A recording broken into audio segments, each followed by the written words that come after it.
We're not gonna have slaves. No! No. We ain't gonna have Slave. slaves.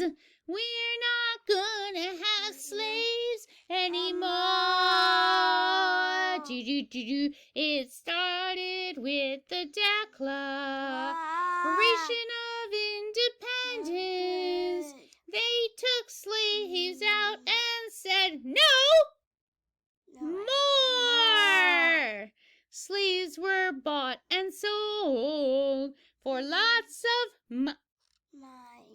money and gold, but not from Africa no more.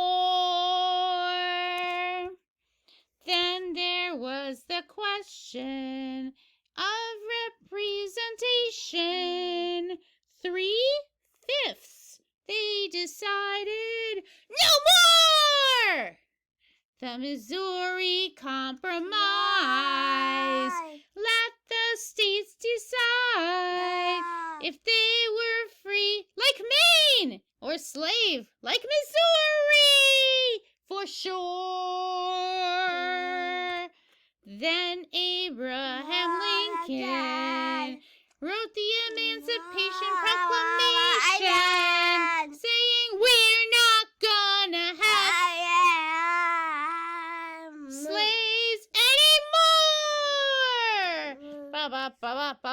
We're not gonna have slaves in all of the United States. We're not gonna have slaves. Sing it. Anymore.